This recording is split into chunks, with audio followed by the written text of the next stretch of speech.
Ah, Sangelis volvió.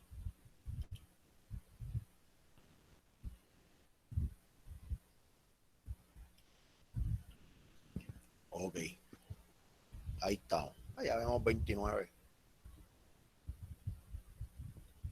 Espero que la estén pasando bien dentro de todo el encierro.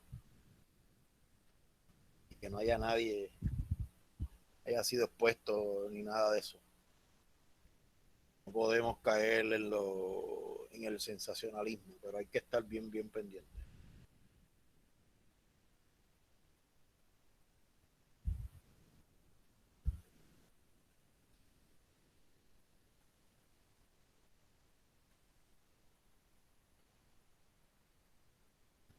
Sofi, era ya los videos de los videos de cada capítulo los genera el mismo software y el mismo Google Meet me va a generar un video y ese video entonces va a ir a parar a Moodle. Se tarda un poquito, pero sí, las sesiones van a llegar a Moodle. Este, yo voy a ver si adelanto las grabaciones porque con los seminarios nos dieron, nos dieron más libertad.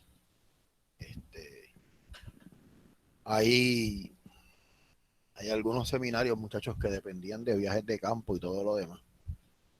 Y eso va a estar duro. Así que nada. Si usted ve que yo subo algo, usted lo verifica, un video o algo así. Este, Usualmente se veían algunos documentales en la conferencia. Tengo que ver cuál de esos documentales estaban en YouTube, porque, por ejemplo, la serie Addiction, eso es una película que son como 4 gigas y eso no hay forma posible de subirlo. Pero nada, buscamos. Hay una que existe en YouTube. Quiero que la vean para que cortometraje. Yo les voy a enviar el enlace. Se llama Refer Madness. Se llama la Refer Madness. Es una película de cómo se logró que la marihuana fuera ilegal.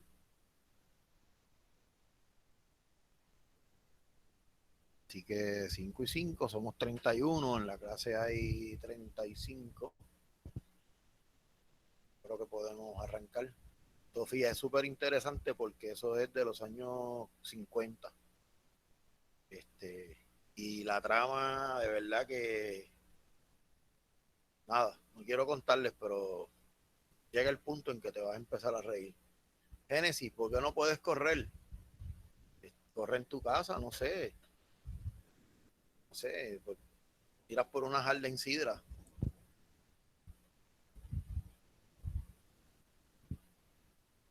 Es bien jóvenes. Vamos, habemos 31. Eh, Nada, me imagino que ya ustedes, como estudiantes, habrán sido consultados los que son de biología por el senador, por Chino, Cristian Roy, acerca del paz y el feo. Estén pendientes a eso, porque va a haber una reunión el 3 de abril con los insumos de los departamentos y obviamente ustedes como estudiantes, independientemente del departamento que sea, se tienen que expresar. Los que son de ciencias generales tienen que acosar tanto a Cristian, que es senador de biología, eh, creo que el otro senador es Jorge Fuster, y hay una muchacha que se llama Ivonne, que es de química, para que ustedes les den su insumo, porque eso va a ser interesante, ¿verdad? Pero eso también va a tener un costo para ustedes, porque la duda que yo levanté, yo no soy senador ni nada, solamente cuando se planteó, era cómo eso afectaba a la beca en términos de cantidad de créditos intentados y créditos aprobados, porque el pass y el fail no tiene nota. Eso es pasaste o no pasaste. Así que, ¿verdad? Tenemos que estar bien importantes. Xiomara, eso le va a aplicar a todos los departamentos. Usted es la que es de sociales. Digo, yo puedo averiguarlo en el sistema, pero porque eso va a aplicar a todos. Pues sí, Xiomara, para las dos. Eso aplica para toda la universidad. Lo que se está planteando es que algunos cursos generan, ¿verdad?, más pasión que otros y que lo, el motivo es que hay otras universidades que lo están haciendo, pero hay un detalle y es que el estudiante puede escoger si quiere nota o si quiere el pass y el fail. El detalle es el siguiente: no hay una escala de pass y de fail, es decir, si tú sacas 70, pasaste. Si tú sacas Génesis, voy ahora, si tú sacas 80, tienes paz. Si sacas 100, tienes paz. Eso fue lo que entendió Molina del sistema. Entonces, el detalle está es que cuando ustedes lo van a pedir, porque si un estudiante me dice desde ahora que se va a ir con el pass y el fail, pues perfecto. Pero lo que nosotros no queremos es que de repente el estudiante te pida nota y que vaya mal, que diga, mira, pues yo quiero el fail ahora, pero es que mira, tú me dijiste que querías el paso. O sea, no sabemos cuándo es que ustedes lo tienen que declarar. Así que eso trae un nicho, Génesis. Hasta donde sé es cierto, porque ese curso te va a aparecer como PAS y no te cuenta como promedio. Así que, de nuevo, tienen que estar bien pendientes a la discusión de este tema, porque eh, mi posición es que si yo tengo un estudiante que tiene 100, porque yo le, porque le voy a dar PAS, lo que tiene A. Y obviamente tienen que estar conscientes del sistema de notas, porque PAS no es igual a A. O sea, tú no me puedes pedir con 69%, que en teoría es feo, quiero que lo sepan, con 69%. Profe, deme el punto para el PAS y como tengo PAS, voy a sacar A. Eso, nada. Ustedes son los que tienen que estar bien pendientes, porque al final el sistema se abre y los profesores ponemos ahí lo que ustedes saquen y como ustedes lo quieran. Llegamos a 32, no hay más personas, me imagino es que saben ya la dinámica, que las clases se están grabando, así que vamos a hablar un poco de GABA y glutamato. Son los últimos dos neurotransmisores que vamos a estar tocando antes de entrar de lleno completamente en el asunto de las drogas de uso y de abuso. Vamos a seguir la misma dinámica, jóvenes, la de la síntesis, la liberación y la inactivación, y dónde están los sistemas que son glutamatérgicos y GABAérgicos. Y entonces el libro nos introduce los que son los nootrópicos, son drogas que aumentan la función cognitiva. Algunas de estas van sobre el sistema colinérgico y otras van sobre el glutamato, directamente sobre los receptores glutamatérgicos. Y aquí es bien importante, jóvenes, porque muchas personas interpretan que los medicamentos para el déficit de atención sirven para que usted mejore la función cognitiva. Y una cosa es usted poderse enfocar más en lo que usted está estudiando, y otra cosa bien distinta es que se formen las sinapsis necesarias y que el proceso de aprendizaje se dé. Son dos cosas bien distintas, así que eso tenemos que hacerle hincapié aquí. Bien, el glutamato sale del ácido glutámico, que es un aminoácido, así que es un neurotransmisor que a la misma vez también es un aminoácido, es componente de una gran cantidad de proteína y tiene otros roles metabólicos que son bien importantes. ¿Okay? Glutamato y aspartato, que es sale del ácido aspártico, son aminoácidos excitadores. Es decir, que cuando ellos se pegan en sus receptores en las membranas, la célula se excita. Glutamato es el más que se usa y es el más que se ha estudiado de manera intensa, porque es el que más receptores tiene y el que más funciones se le han podido asignar. Así que entonces no es que aspartato no tenga su función, pero glutamato es el que es más importante. Bien, eh, todas las neuronas, ¿verdad? Y las células gliales, curiosamente, tienen grandes cantidades de glutamato, pero eso tiene una razón de ser, jóvenes. Glutamato es un neurotransmisor, va a estar en grandes concentraciones y tenemos que también pensar que las células gliales, las mismas neuronas, no tan solo van a tener grandes cantidades de glutamato para utilizarlo como neurotransmisor, sino porque es parte de la síntesis de múltiples proteínas. ¿Ok, jóvenes? Así que entonces, la célula lo que hace es que tiene unas vesículas que son de glutamato, de ácido glutámico, que son utilizadas para la neurotransmisión, pero ella tiene su supply para la síntesis de proteínas. El glutamato se sintetiza a partir de la glutamina por una enzima que se llama glutaminasa y es un proceso dependiente de energía, así que las neuronas gastan mucho sintetizando este aminoácido. Al igual que otros neurotransmisores clásicos jóvenes, tenemos distintos transportadores, ¿verdad? Como lo que es el B-GLUT 1, 2 y 3, que son Vesicular Glutamate Transporter, y entonces estos están en distintas células ubicados por todo el sistema nervioso para poder transportar el neurotransmisor. Aquí tenemos la glutamina, ¿verdad? Más agua, la glutaminasa que es la enzima, es un single step, y ahí entonces se va a ionizar, se va a deaminar, ¿ok? Y va a liberar energía. ¿Okay? Bien, así que si se fijan, forma amonio en este punto. Bien, así que básicamente de ahí es de donde sale el famoso aminoácido glutamato. Los transportadores se encuentran solamente en las neuronas glutamatérgicas, así que en vez de yo marcar la glutaminasa, marco el transportador. Y ustedes me imagino que ya saben, perdón, abrí el chat, me imagino que ya ustedes saben por qué yo no puedo utilizar la enzima. A ver si alguien se anima. ¿Por qué no puedo utilizar la enzima?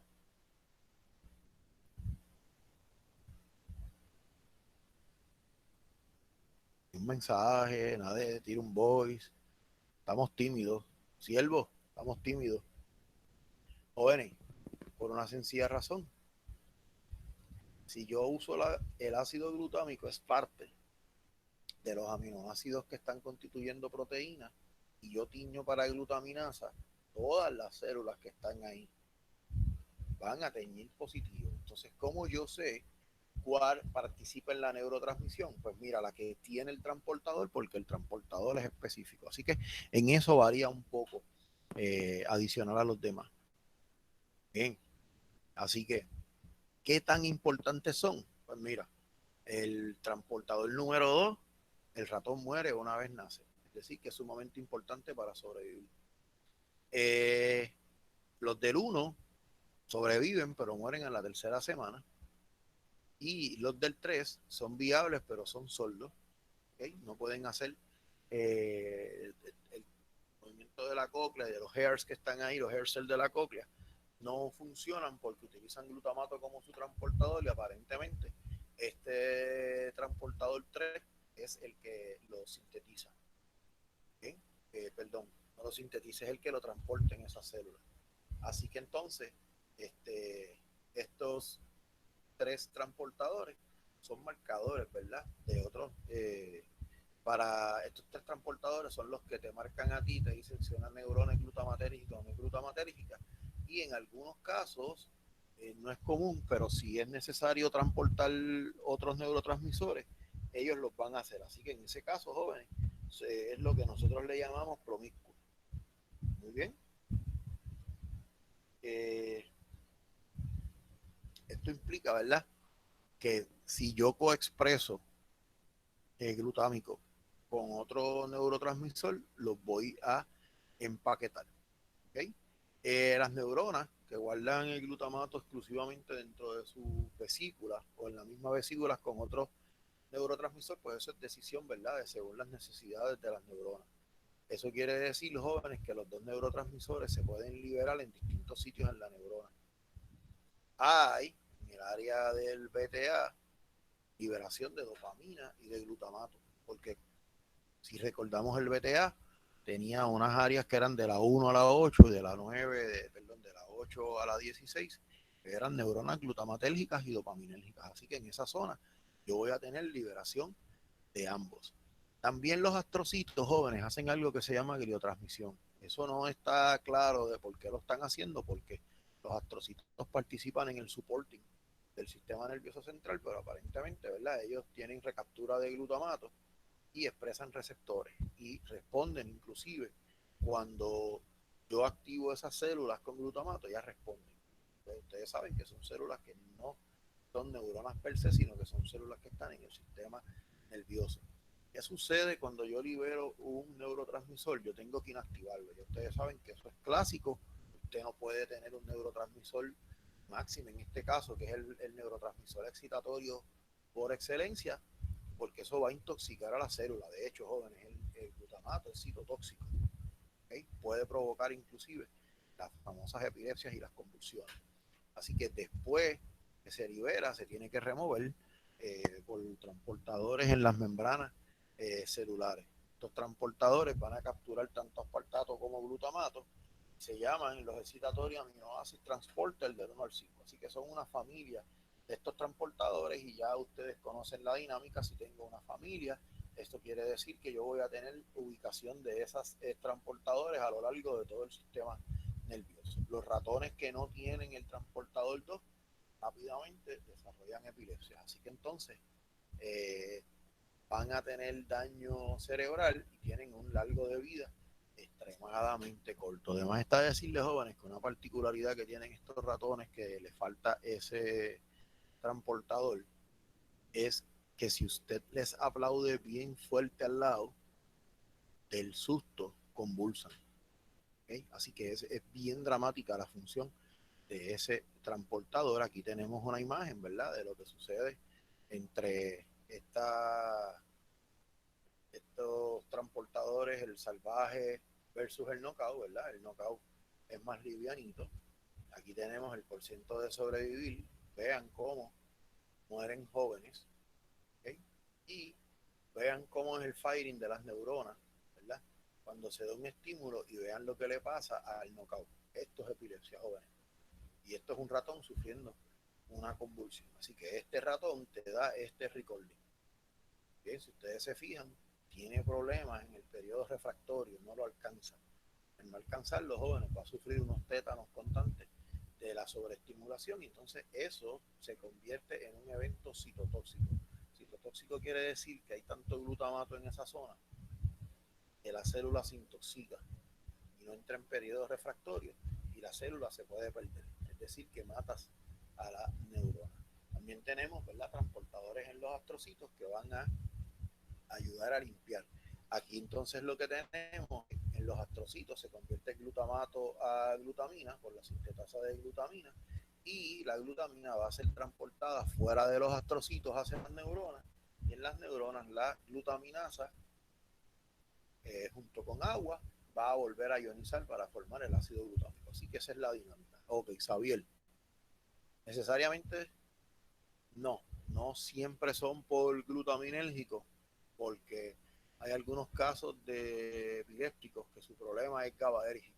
De hecho, de hecho la mayoría de los medicamentos diseñados para la epilepsia, inclusive los de última generación que fueron accidentes como la pregabalina y la gabapeptina, ellos van a través de receptores GABAérgicos. ¿Okay? Así que sí, muy buena pregunta. Aquí tenemos entonces el whole picture, ¿verdad? Tenemos que eh, el glutamato es recorrido del ambiente extracelular, va a ir a los astrocitos, en los astrocitos la sintetasa de glutamina lo convierte en glutamina, esa glutamina va a llegar hasta la neurona, aquí esa glutamina por acción de una glutaminasa va a ser convertida en glutamato, ese glutamato va a ser encapsulado en los vesículos del glutamin transporter del 1 al 3 y cuando ocurre un estímulo van a ser liberados al espacio postsináptico, ¿verdad? Se van a pegar en los receptores y entonces tenemos algunas células postsinápticas que van a internalizar el glutamato a su interior. porque esa es la función del 3 y el 1 y el 2 entonces la van a llevar hacia los astrocitos. Así que básicamente, jóvenes, ácido glutámico encaja perfectamente en la descripción que ustedes conocen que debe de tener un neurotransmisor. Se sintetiza, se libera, tiene su receptor, hay un mecanismo de recaptura y hay un mecanismo de inhibición.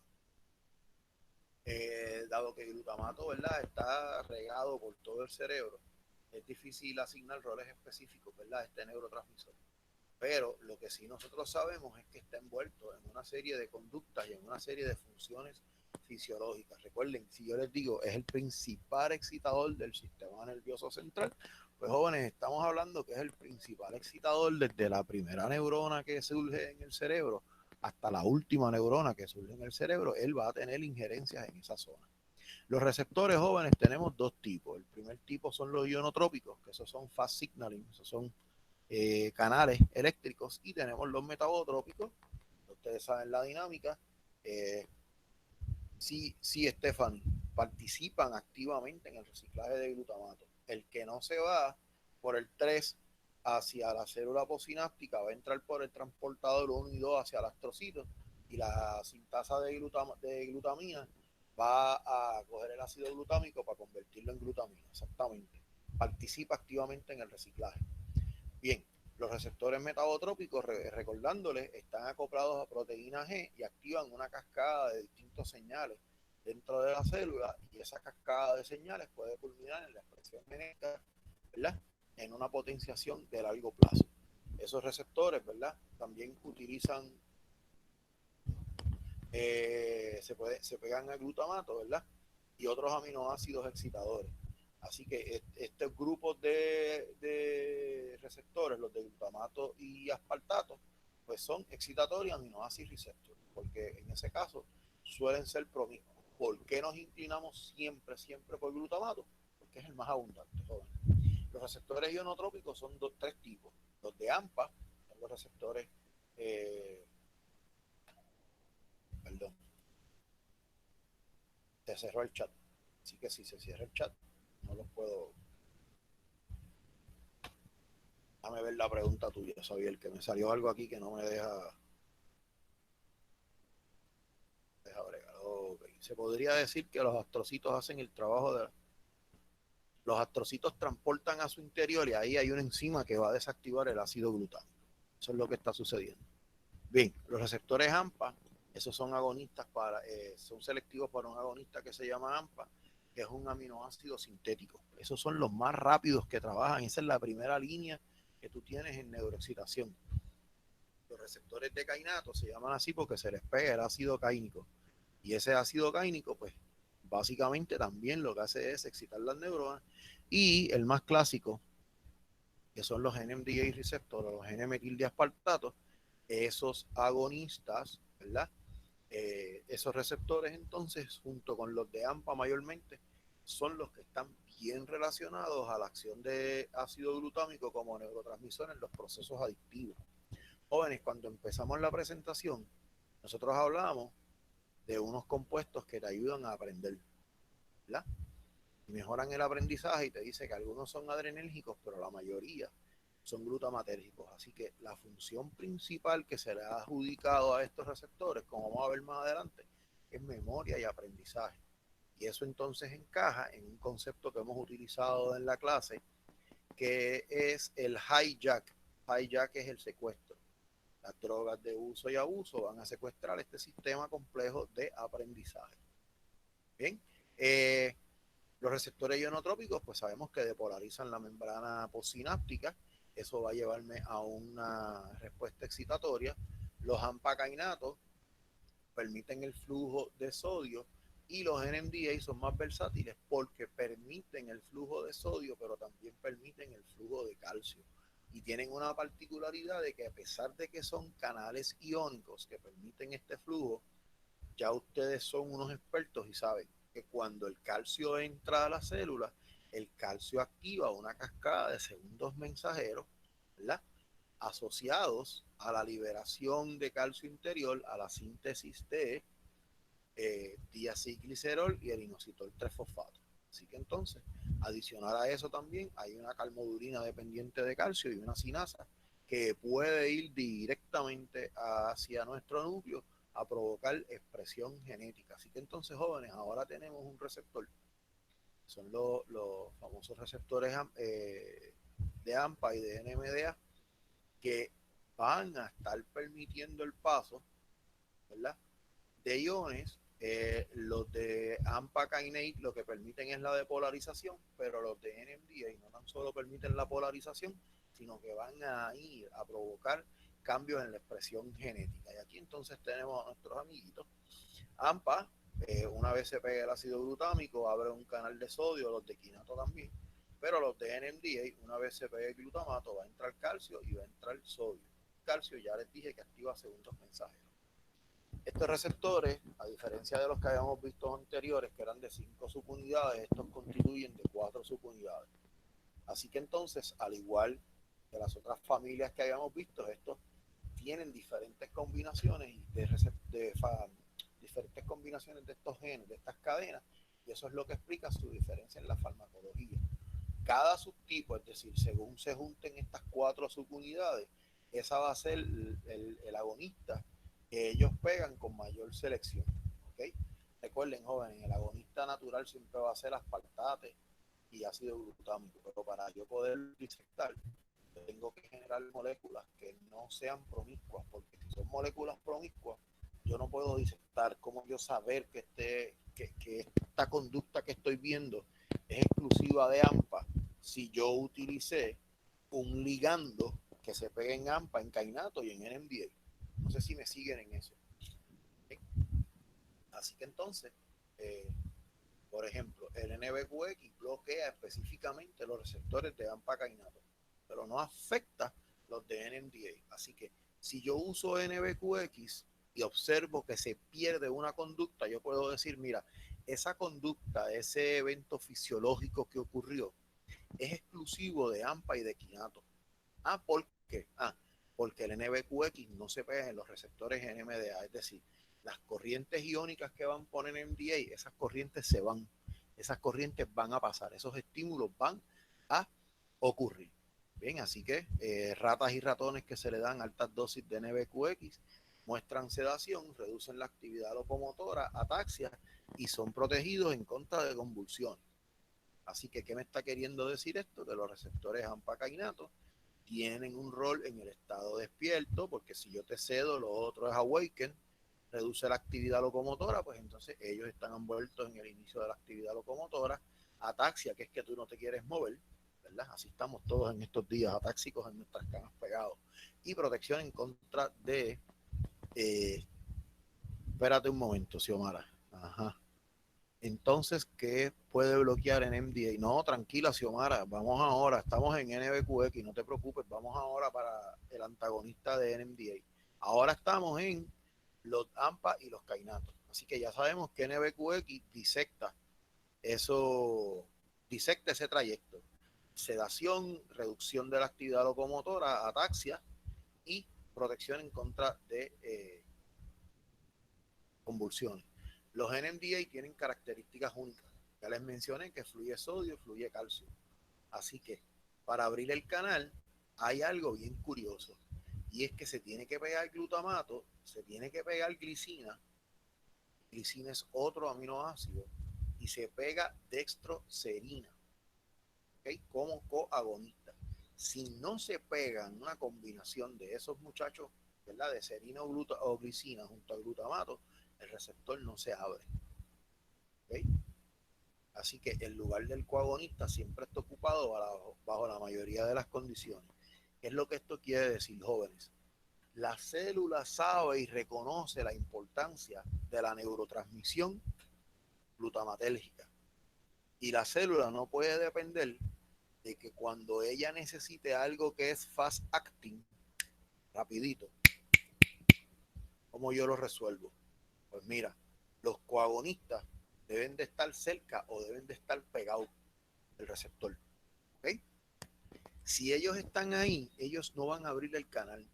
Solamente facilita que cuando llegue el glutamato ocurra, ¿verdad?, el evento de neurotransmisión.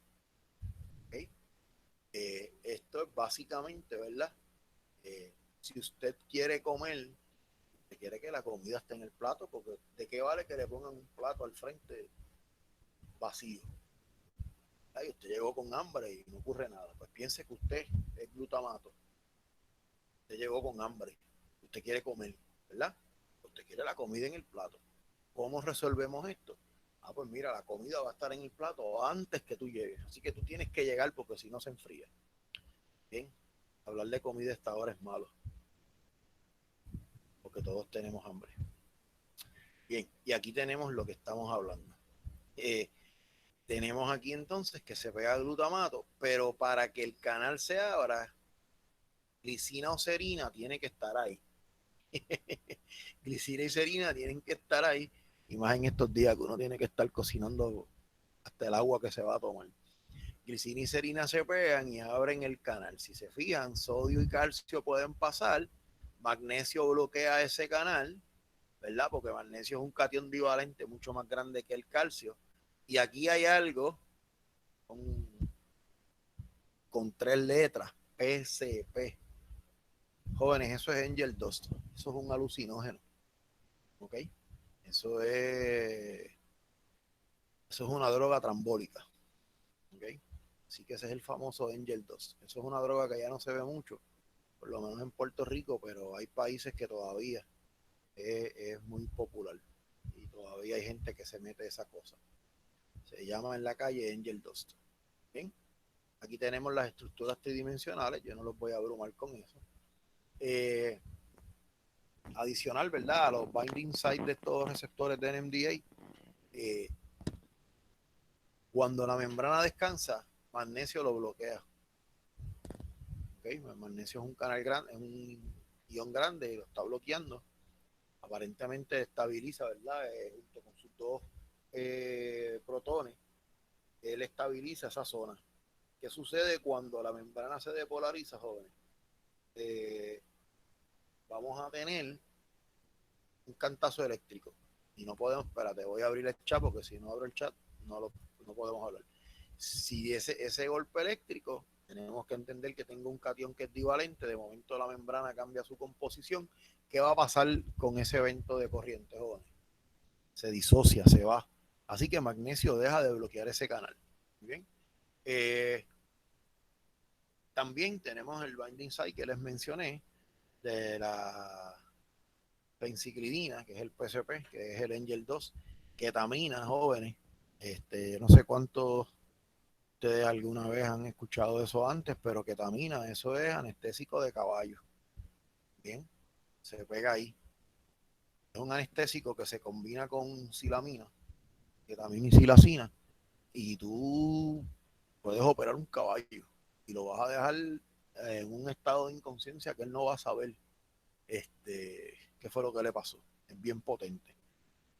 Lamentablemente, jóvenes, es una droga que se mercadea mucho en el black market, y los adictos a heroína la usan porque como los seda tan estrepitosamente, pues ellos interpretan esa nota a la de los receptores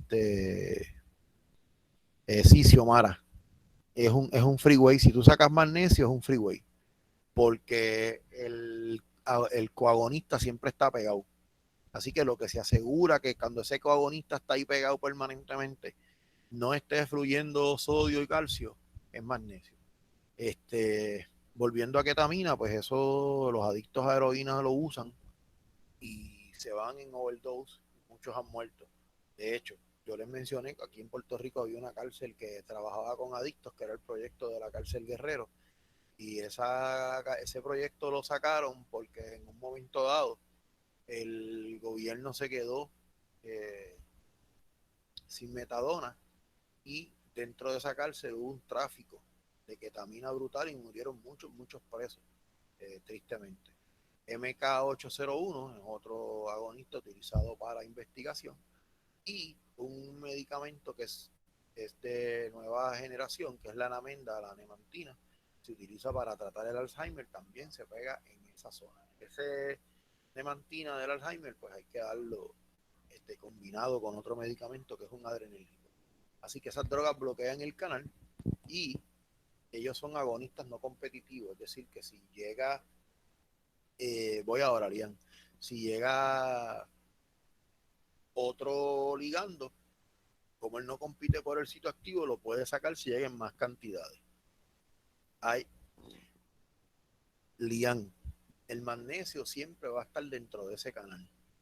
Tú puedes utilizar agentes quelantes para cationes divalentes, pero ya te dije la respuesta, cationes divalentes, yo voy a eliminar también calcio, así que solamente pasaría el sodio. Así que lo que se espera es que magnesio siempre esté dando el backup. Bien, referente a los receptores metabotrópicos, jóvenes, esto es una de las familias más extensas de receptores que hay. Y vamos desde el GLUR1, R1 hasta el 8. Todos están acoplados a proteínas G. Curiosamente, algunos inhiben la formación de AMP cíclicos y otros activan las cascadas de fosfoinosítidos de segundos mensajeros, que son los que nos hacen diacilglicerol y inositol 3-fosfato. ¿Okay? Así que son bien clásicos. Algunos receptores metabotrópicos están en terminales nerviosos y funcionan como autorreceptores presinápticos. Así que tenemos que recordar que esto lo habíamos visto antes y si su memoria está más o menos como la mía, deben de recordar que, por ejemplo, los receptores D2 de dopamina también tenían función de autorreceptores. Agonista selectivo para esos autorreceptores es el LP4 y eso suprime la transmisión sináptica glutamatérgica. ¿Por qué? ¿Qué ustedes aprendieron de los autorreceptores?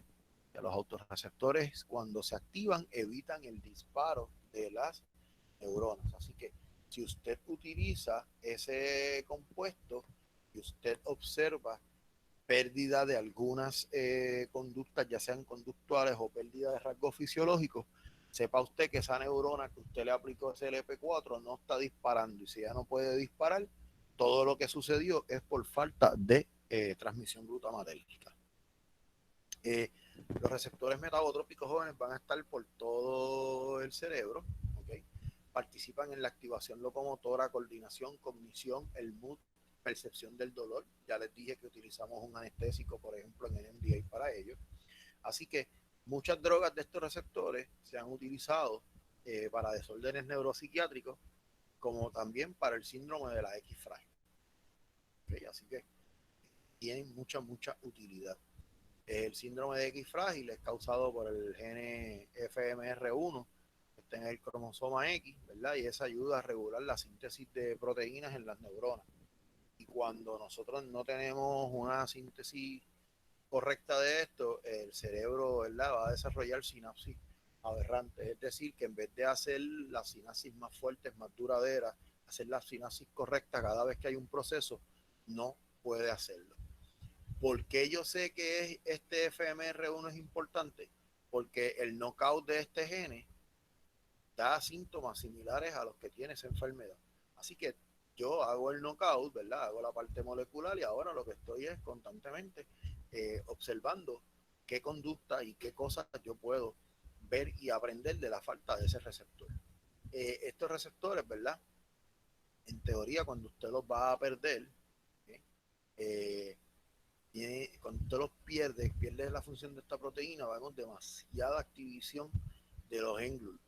Así que vamos a ver anormalidades en las espinas dendríticas y niveles elevados de algo que se llama long-term depression. Una depresión de largo plazo, jóvenes, es como que tú le estás diciendo a la sinapsis que se formó, rómpete, no hace falta que tú estés aquí. ¿Okay? Y cuando usted tiene dendritas, espinas dendríticas anormales, pues esas son las proyecciones que utiliza la célula para hacer sinapsis con los terminales axónicos. Usted piense que el axón quiere hacer sinapsis, pero de repente, ¿con qué se tropieza? Se tropieza con una dendrita que no está sana, que no está saludable y que pues su constitución no es firme. Así que, ¿qué usted hace? Usted no hace sinapsis. Así que eso provoca pérdida de sinapsis. Bien, joven. El mavoclurán, jóvenes, que es un medicamento, ¿verdad? diseñado para estos ratones. No hay nada hecho en humanos, ¿verdad? Sencillamente, recuerden que yo les dije y les mencioné ya que había muchas drogas que se hacían, que se diseñaban, pero aparentemente hay algo escrito en las libretas de los investigadores de lo que nunca nos vamos a enterar. Así que, ¿por qué falló? Pues mira, como dice el libro, muchas historias fallan cuando hacemos medicamentos para desórdenes neuropsiquiátricos, ¿verdad? Eh, porque tenemos que tener algo en cuenta, jóvenes. Estamos hablando que un desorden neuropsiquiátrico es un desbalance dentro del cerebro de esa persona. Y usted de repente viene y le mete un medicamento que aliviamos los síntomas de la pérdida del FMR1, pero ahora la persona desarrolla otras patologías. Entonces, el remedio va a ser peor que la enfermedad. Bien, y eso sopesa mucho porque tienes este paciente que tiene el síndrome de X frágil, tiene problemas de aprendizaje, tiene un montón de condiciones y tú le vas a dar un medicamento que le va a aliviar X, pero le vas a provocar Y, Z. ¿Ven? No tiene sentido. Así que, pues, un medicamento que fracasa. Aquí tenemos una ilustración, ¿verdad? De lo que es el síndrome de X frágil y de lo que estaría pasando con estos individuos. Vamos a seguir oyendo, no vamos a seguir hablando de esto porque quiero poderme extender un poquito hoy en términos de cuánto cubrimos. Así que estos receptores de AMPA y de NMDA, yo les mencioné que estaban envueltos en procesos de memoria. Así que todos los compuestos que yo desarrollo a favor de AMPA y NMDA, básicamente yo los utilizo para la memoria y aprendizaje, pero también para tratar desórdenes neuropsiquiátricos. ¿Okay? Hay un medicamento que se llama Topomax, yo no sé si lo vamos a ver más adelante, no sé si lo llegué a dejar, pero el Topomax, jóvenes, resulta que lo daban para los dolores de cabeza y eso era un anticonvulsante. Lo particular de este medicamento, jóvenes, que entró en el black market porque tú podías rebajar un montón. Así que no fue diseñado para que la gente rebaje. Eso es una realidad. No fue diseñado para que las personas rebajaran. Fue diseñado para provocar, ¿verdad? Para eliminar convulsiones y todo lo demás. De hecho, tampoco fue diseñado para el dolor de cabeza, pero aparentemente en algunos casos donde las migrañas son crónicas, el medicamento resulta exitoso. De hecho, ya yo les había mencionado que muchos de estos medicamentos servían para la percepción del dolor. Entonces tenemos también medicamentos como las ampaquinas que aumentan las acciones de los receptores de AMPA, reduciendo la capacidad en que el receptor se deactiva o se desensitiva. Es decir, que una ampaquina hace que el receptor esté hábil por mayor cantidad de tiempo. Cuando yo tengo mucho glutamato y está ocurriendo un evento relativamente fuerte dentro del cerebro de aprendizaje, yo voy a formar en la célula postsináptica algo que se llama long term potentiation. ¿Okay? Así que entonces la membrana postsináptica se tiene que depolarizar a la misma vez que se pega el glutamato. Y eso entonces, ese long-term potentiation, lo que hace es que genera lo que se llama un tétano de estímulos. Cuando usted está estudiando y usted se aprende algo bien brutal, pues usted siente ese spike en su cerebro, pues jóvenes, básicamente está ocurriendo una potenciación a largo plazo. ¿Qué tan larga debe de ser? Pues mira, debe de durarte por lo menos hasta que pase el examen. Porque si no llegas a ese punto, pues fue un chorrito de long term potentiation. Eh, un link, ¿verdad? Entre la detección y el aprendizaje puede ser vista en lo que nosotros llamamos el paradigma de asociación. Eso lo vimos con Pavlov. Repetidamente tú le vas a poner un estímulo condicionado y un estímulo no condicionado y esos estímulos al final del día lo que hacen es que mejoran la conexión sináptica del estímulo condicionado, ¿okay? A la célula postsináptica. Por tal razón, ¿qué le pasaba al perrito de Pavlov cuando sonaba la campana? Exactamente, eso que dijeron, salivaban.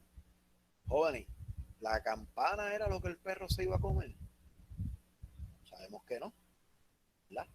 se iba a comer la comida, pero la campana le anunciaba la llegada de la comida. Y este concepto, jóvenes, en adicción es bien, bien importante. De hecho, el primer objetivo mío de tesis fue básicamente con eso mismo.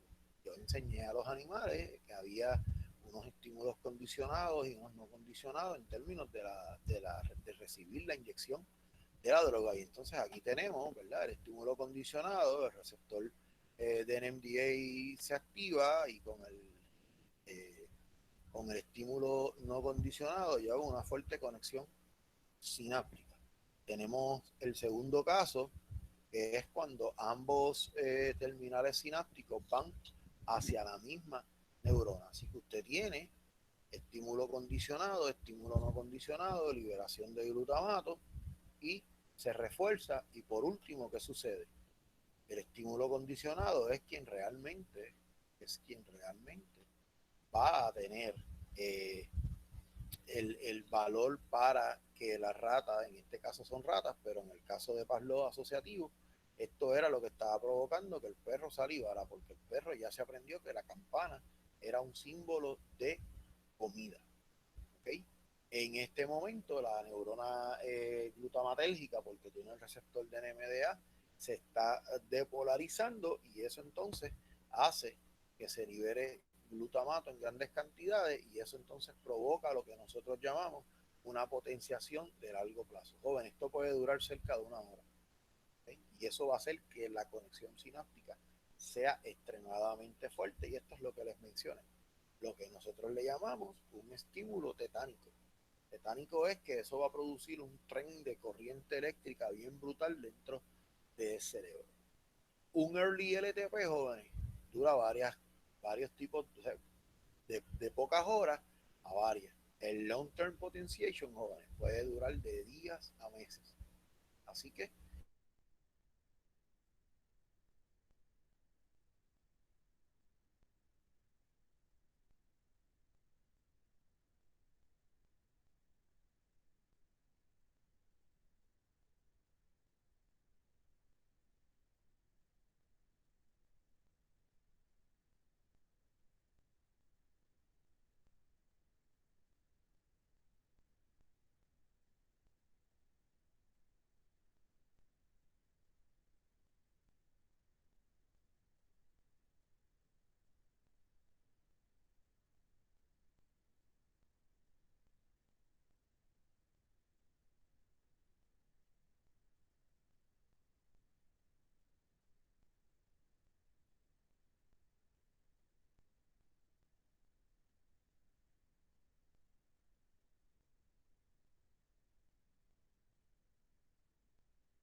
Se fastidió, Quique.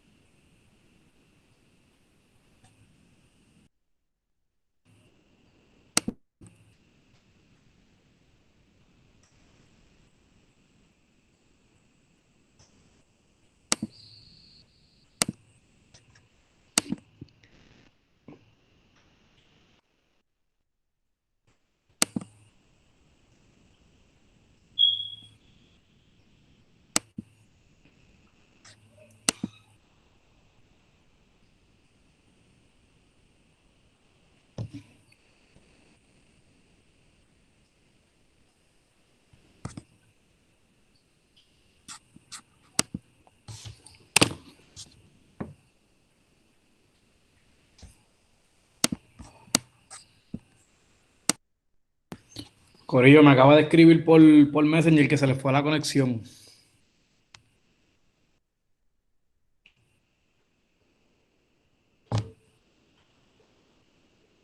Para déjame preguntarle si nos vamos o no, qué hacemos. Carajo, está el teléfono.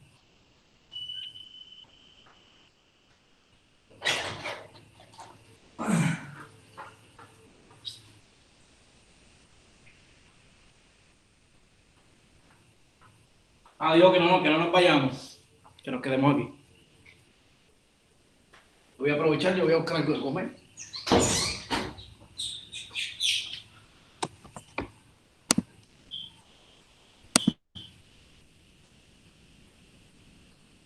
Ya mismo, ¿no?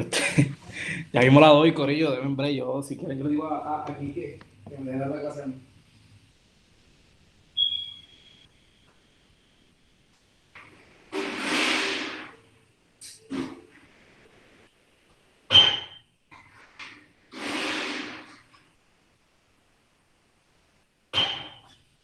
Dijo que la mierda de internet de Liberty no le sirve.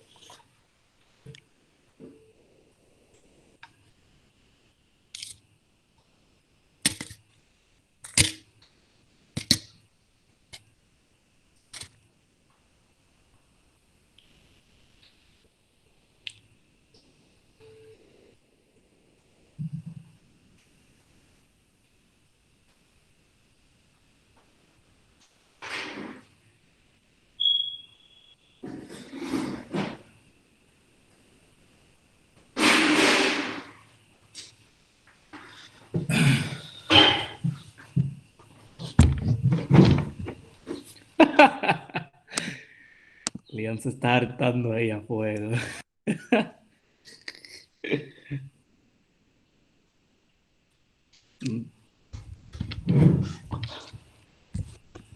Pero ahí, y ya.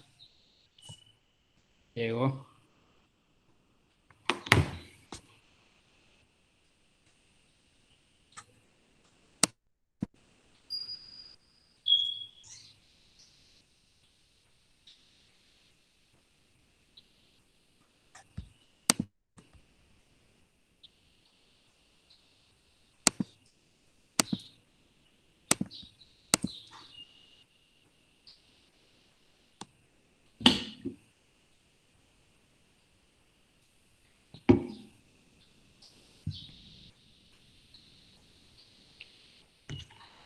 Ahí está, ahí llegó.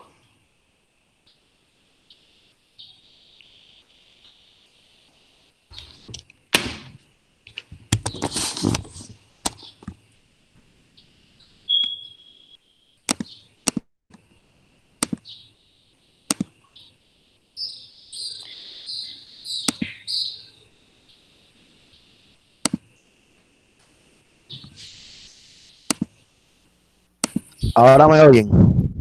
Sí, ahora sí.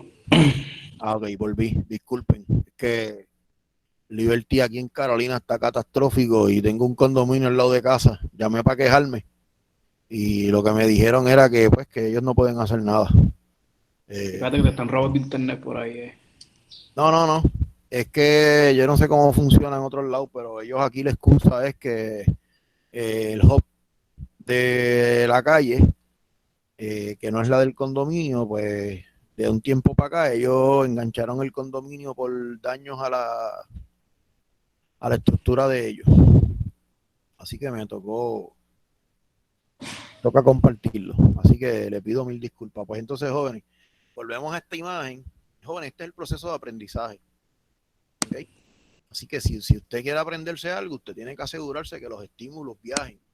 ¿Bien? De las células granuladas del giro dentado por las fibras del Mossy Fiber que vayan al CA3 del hipocampo, de ahí vayan al CA1. Y si usted se lo aprendió, si yo les digo a ustedes cuánto es 2 más 2, todo el mundo grita 4.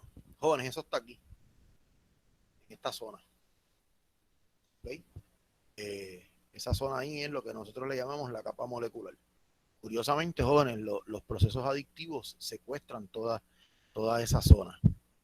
Eh, ok, bien. Así que entonces, yo puedo estimular toda esta zona, puedo provocar tétanos, ¿verdad? y voy a ver una potenciación a largo plazo. Pero ¿qué sucede cuando es un disparo sencillito? Pues mire, eso que se llama un test pulse se va a pegar a los AMPA y a los receptores NMDA. Pero los canales de AMPA están bloqueados por magnesio. Así que lo que yo siempre voy a ver es activación de AMPA. Ahora bien, cuando yo produzco un tétano, el tétano depolariza la membrana y si ustedes por lo menos están teniendo una potenciación a corto plazo, tienen que acordar que cuando la membrana se depolarizaba, yo removía el magnesio y cuando yo saco el magnesio, entra calcio. Cuando entra calcio, calcio actúa sobre sistemas de segundos mensajeros. Así que aquí tenemos básicamente esa proyección. Liberamos glutamato, primero entro por AMPA, la neurona no se depolariza. Cuando yo libero glutamato y la neurona se depolariza completamente, remuevo el bloqueo. Vean aquí, glutamato, magnesio, magnesio sale, entra entonces calcio, entra sodio y el calcio me ayuda a lo que se llama una potenciación a largo plazo. Veanlo aquí, ¿okay? Así vemos cómo suben los, después del tétano, yo puedo obtener una mejor corriente, una mejor estimulación. Eso va a fomentar el aprendizaje. Bien, estos early ETP tienen la fase de inducción, que es rápido que ocurre el tétano, y la fase de expresión. Representa una fortaleza sináptica, ¿verdad? Usted puede decir, ok, ahora mismo estoy estudiando. Usted pues más o menos se recordó el concepto de los autorreceptores, eso es inducción. Cuando yo se los pregunto en el examen, si usted se le olvida que los autorreceptores son presinápticos y que apagan la expresión, la liberación de ese mismo neurotransmisor, pues usted no logró hacer lo que se llama expresión. Espérate, que veo que alguien está escribiendo algo. Ah, ok, sorry, María, ahora fue que oí que dijiste ahora. Así que entonces estos receptores de NMDA son críticos en la fase de inducción, pero los receptores de AMPA van a ser necesarios para la expresión de ese mecanismo. Bien, así que este influjo de iones de calcio activa las proteínas quinasas, tanto la A como las calmodulinas dependientes de calcio. Y hay un detalle bien importante, jóvenes. Los genes que sintetizan, los genes que hacen las subunidades de los receptores de AMPA, su factor de transcripción es la calmodulina dependiente de calcio. Así que es bien curioso. Entra calcio, activa la calmodulina activa un programa genético y dentro de ese programa genético están los receptores de AMPA. ¿Y por qué los receptores de AMPA son importantes?